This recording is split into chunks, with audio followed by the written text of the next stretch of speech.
এক গ্রামের এক কবরস্থান থেকে কান্নার আওয়াজ শোনা যেত। কোনো ব্যক্তি যদি ওই কবরস্থানের পাশ দিয়ে হাইটে যাইতো, সেই এই কান্নার শব্দ শুনতে পেত। কান্নার শব্দ শুনে তারা বুঝতে পারলো যে কান্না করে সে একটা মেয়ে। গ্রামবাসীদের মনে প্রশ্নবিদ্ধ করলো, কেন কবরস্থান থেকে কান্না আসে, আর কেই বা কান্না করে।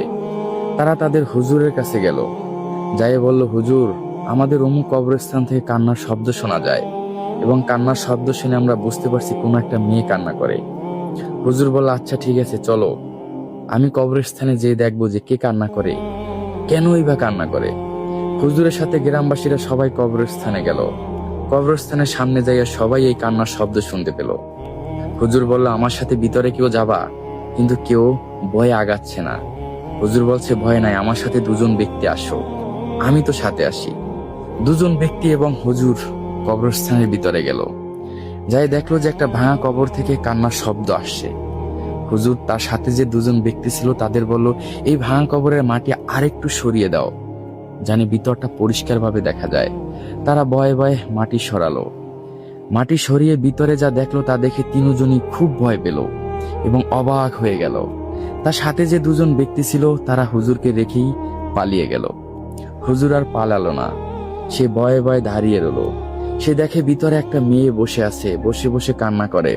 তার মুখটা খুবই ভয়ঙ্কর।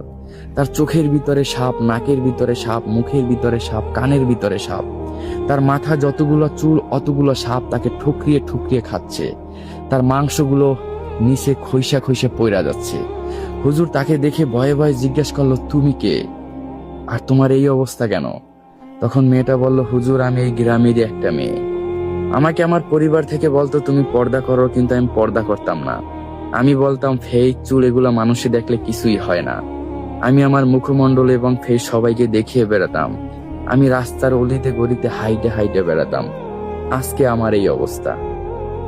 বর্তমানে যারা ফেসবুকে আইসা হাদিস কোরআনের পোস্ট করেন, মুখটা দেখা যাচ্ছে, চুল দেখা যাচ্ছে, সুন্দর বোরকা পইরা হাদিস শোনাচ্ছেন, ভাই আপনাদের জন্য তো হাদিস না, হাদিস শোনানোর জন্য হুজুর আছে, ওলামায়ে কেরাম আছে।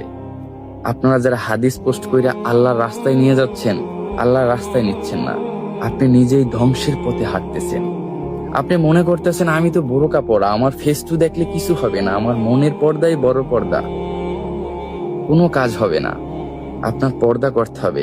আমি সকল মা বোনকে সাবধান করতেছি, আপনারা যারা এই অনলাইনের ফেসবুকে টাকা ইনকাম করার জন্য আসতেছেন, নাচতেছেন, ভিডিও করতেছেন, বিভিন্ন হাদিস কোরআন পোস্ট করতেছেন আর বলতেছেন আমি তো ভালো কিছুই পোস্ট করতেছি, আল্লাহর রাস্তায় মানুষকে আনার জন্য হুজুর, ওলামায়ে কেরামের অভাব নাই। আপনি যদি মানুষকে আল্লাহর রাস্তায় আনতে চান, আপনি বাসায় বইয়ে তালিম করতে পারেন পর্দার সহিত। আপনি যেটাকে পর্দা মনে করেন সেটা কিন্তু পর্দা না। ওই মেয়েটার স্থানে আপনি নিজেকে দাঁড় করিয়ে দেখেন। যে মেয়েটা মুখমণ্ডল সবাইকে দেখিয়ে বেড়াতো, নিজে লম্বা লম্বা চুলগুলো সবাইকে দেখিয়ে বেড়াতো, আমাকে সুন্দর লাগে, এই সৌন্দর্যই কিন্তু তার ধ্বংসের একমাত্র মূল। আর আজকে তাকে সাপে ঠুকরিয়ে ঠুকরিয়ে খাচ্ছে। তাই মা বোনকে বলছি, আপনারা সাবধান হন। ধন্যবাদ।